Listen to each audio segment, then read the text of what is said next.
Welcome to Elevation 740, produced by Jetta Media Group and hosted by the LC Valley Chamber of Commerce. My name is Mark Losh. I'm your CEO here at the LC Valley Chamber of Commerce. And today I have the pleasure of sitting with Scott Corbitt, General Manager of the Port of Lewiston. Thank you so much for coming down and spending some time with us. Well, thank you, Mark. This sort of setting is amazing to get to talk about the Valley and the Port and a little bit about each other. I wish we had about 3 or 4 hours because we could probably just barely scratch the surface at that point. I agree with you. I agree. So we're going to start talking about barges first. Tell us the harvest is over. Talk about that. Yeah, we're just finishing up harvest. Probably a week or two ago, we finished that up. Running 375 grain trucks in and out of the port every day. And what you see at the end of that is all kinds of wheat heading downriver, heading overseas to feed the world. So it was an okay harvest year. I wouldn't say it was the best we've ever had. Wasn't the worst we've ever had. So it's about middle of the road, but it's into piles now, or into storage now, and like I say, off to feed the world. Talk about the size of those barges. When one of those goes down the river, how many trucks does that take off the road if we lose the river? Oh, each and every barge is about 140 trucks. So you multiply that by 220 barges or so, 200 barges per year, and you get a number that is in the hundreds of thousands of trucks. So just from our port alone, you are talking about an incredible load taken off the road by barging. And that's just the tip of the iceberg as far as the benefits to barging. So many different things. We could be here all day. About barges. So one of the things I heard about when we were doing leadership is you're jumping into broadband. Talk more about that. We are. We have a couple of different projects that are ongoing right now. We have just broken ground on what's called a middle mile broadband network. We are bringing fiber all the way from Moscow to Lewiston, and then from Lewiston to Grangeville. And that hooks up with a network that's coming up from Star, basically, just north of Boise. So we're going to have like a golden spike situation in Grangeville, have the first Intra-Idaho broadband network that runs all the way, basically from north all the way south. Really excited about that. And it's going to be a game changer. But we also have something going on locally that is really, really exciting. I'm really pumped about it. And we are teaming up with this company called Pivot Tech Development. And we are going to bring broadband to every address in Lewiston. And not only are we bringing it to Lewiston, we're bringing it without any sort of public funding, and we're bringing it to where that network ultimately comes back to public ownership. It's truly going to be amazing. There's going to be a formation of a nonprofit, Confluence Fiber. That nonprofit is then going to be running this construction. It'll take about 30 months or so. And then at the end of that construction, this nonprofit will run through and get all kinds of folks who are signing up for that low-cost internet. And the profits from all of that flow right back into the community to either lower internet rates for everybody or do something cool with those funds. It's all community-based, and it's going to be amazing. People don't realize how much time and energy it takes to do a project like this. When did this get started? Years ago. I mean, we've been vetting different styles of how this gets done for a year and a half. And when I say vetting, I mean truly getting to the heart of all of these companies who want to come in here to really get to understand how they operate. Who is it? How do they manage their rates? Is it truly to the benefit of the citizens of Lewiston and Nez Perce County? Because some of these companies, how do I say this, are not in it for the benefit of the community. This particular project will be totally community-based, and ultimately, the ownership of the network is going to come right back to the community. That's an amazing project. We're excited. It almost sounds... It sounds almost too good to be true. Yeah. It sounds like it's so easy to do it, but I remember another location is that broadband was the biggest issue, and they couldn't find the partners to do it the right way. Exactly. They could get it done, but it really wasn't going to make much of a difference. This is a new concept. This is a brand new concept where it will not take any taxpayer dollars. Port will not go into any form of debt, and we will wind up owning the network. And every household? Every household. Wow. Amazing. We talked about the river before. Yes. There's some dams on the river. There are some dams on the river. There's been a lot some of amazing good dams, Mark. There's been a lot of conversation about the dams on the river. Yeah. I'm going to open a can of worms and Talk about the dams. We could be here all day, or maybe into 2 days. We need those dams. I think everybody knows that. I hope everybody knows that. These dams provide us with so much benefit. They provide us with not only the cheapest, most reliable hydropower in the nation, but if you're talking about being a farmer, we've already talked a little bit about barging.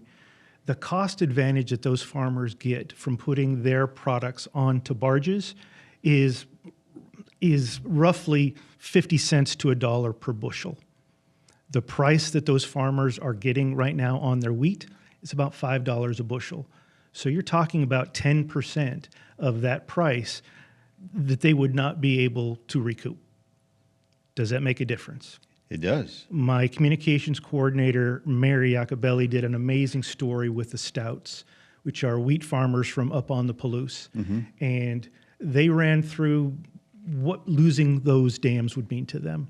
And basically, it's a legacy for them, and it would likely not allow them to continue on forward throughout the different generations of Stouts that want to do the farming.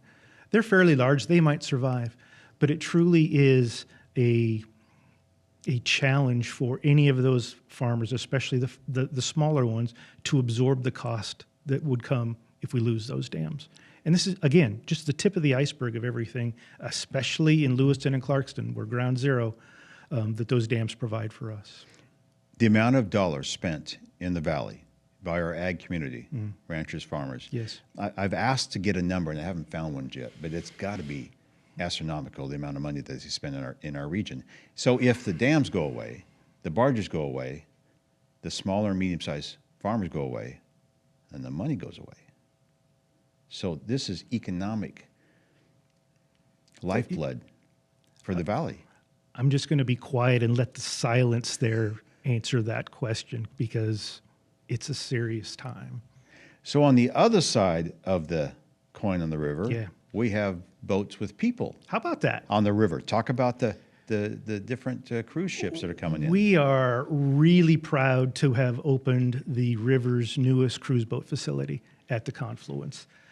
We had about 30, we will have about 30 cruise boats coming here this season. Season will run all the way to about November the 7th, bringing in,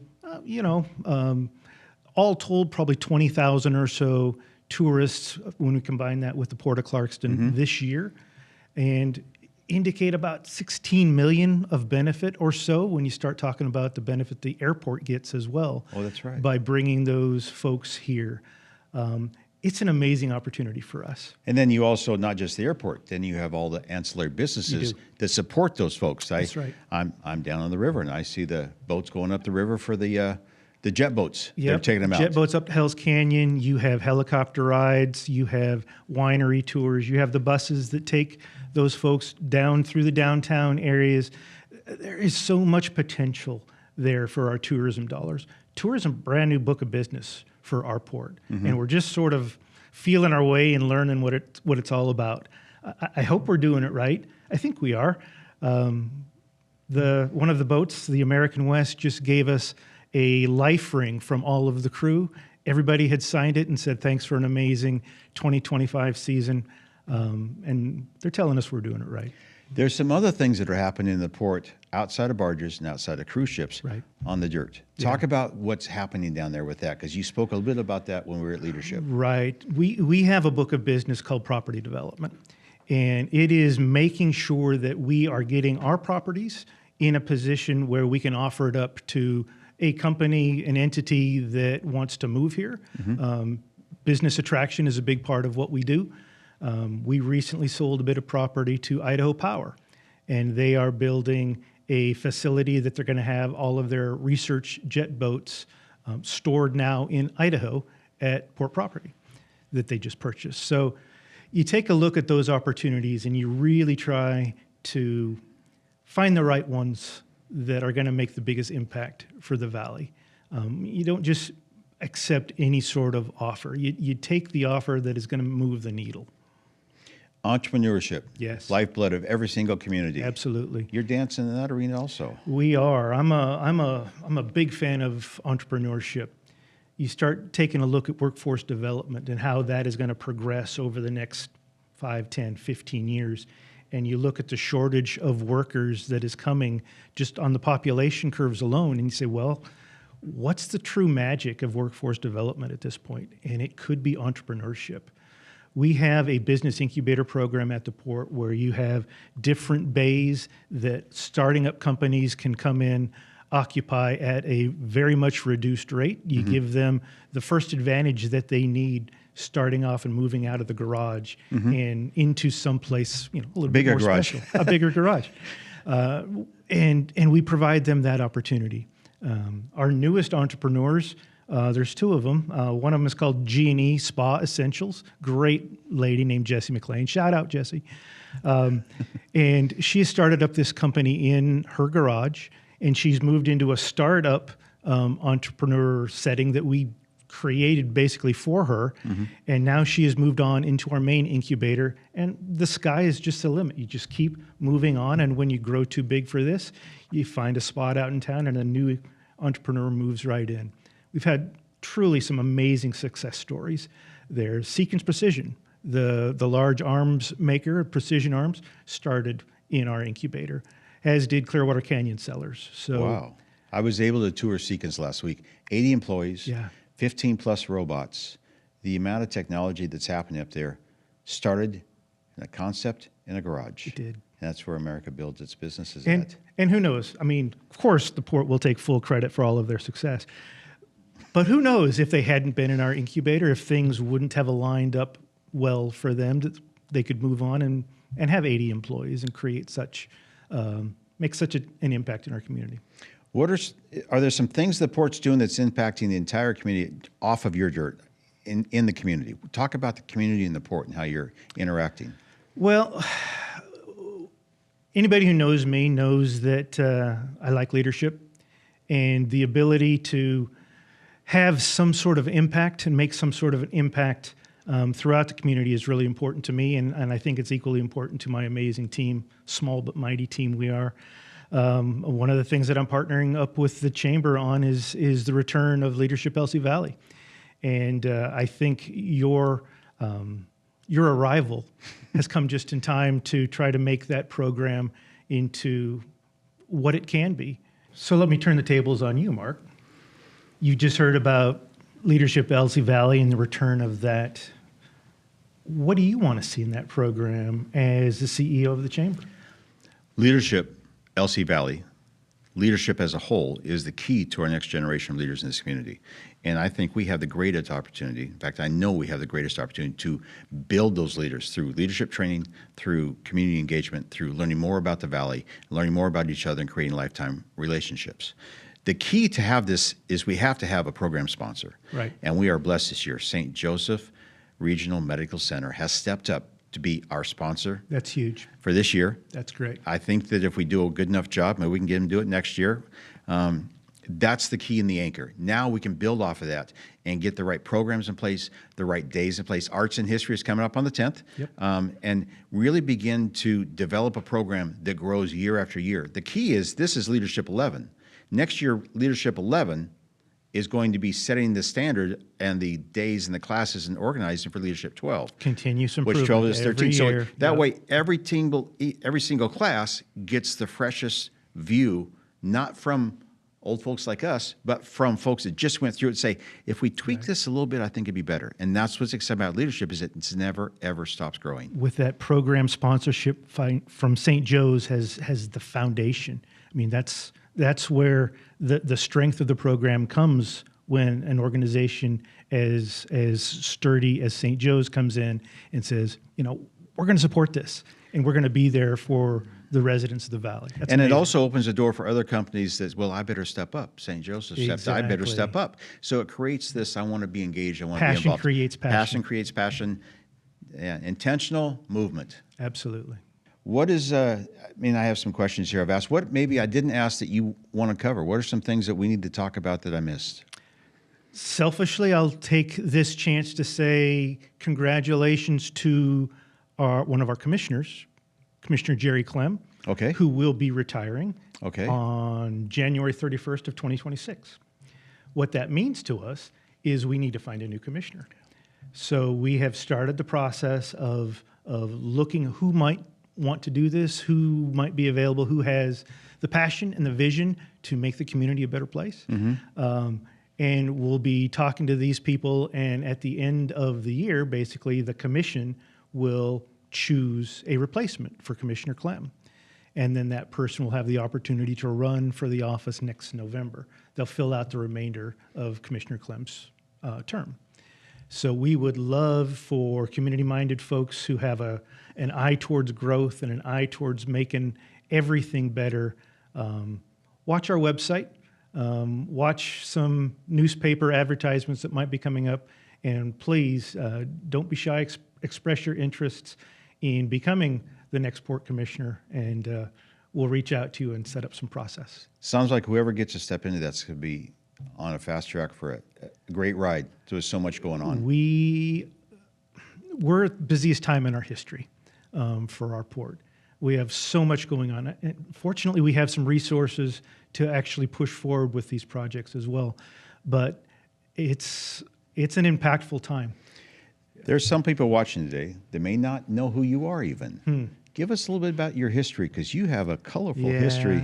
Colorful is one adjective, Mark. Some would say it's weird. It all depends. It's different. Actually, if you add up every place that I've been and everything that I've done, you kind of create a port director. Born and raised in Northwest Montana. School out at University of Washington, go Dogs. Can I say that here? Yeah. We're just having a conversation. I just did. ROTC guy, naval officer for 6.5 years. And from there, back to school, back to law school, practiced law in Montana for about 10 years till I got recruited to be an HR guy over here in Idaho. And came over as a first HR guy for this new company called Clearwater Paper. Spent about a decade there, did a stint SEL, did a stint at Valley Vision doing economic development, and now I'm here. So you get a little bit of river, you get a little bit of navigation, you get a little bit of legal, you get a little bit of economic development, and a whole lot of leadership, and I guess you get to be a port director. Well, I can tell you my first day in the Valley was on the 15th of August. And we had breakfast at 7 in the morning, and you shared the vision of leadership. Yeah. Shared the vision, what I see. Been very welcoming. You've been a great host of my first few weeks. Thank you so much for stepping up on leadership. It's a very important program. Thank you for today. This was the tip of the iceberg. Like you said, we could have spent hours on some of these subjects, and maybe one day we'll talk some more about them. I'm sure that if people have any questions, they can reach out to you. How can they reach you? They can call Mary at our front desk at the port. She is always available to take calls and shepherd them into me. Or they can reach me at my email address, scott@portoflewiston.com. What a great episode, Elevation 740. Thank you very much for tuning in. Thank you, Jetta Media Group, for the sponsorship and the opportunity to come to you. We'll see you soon.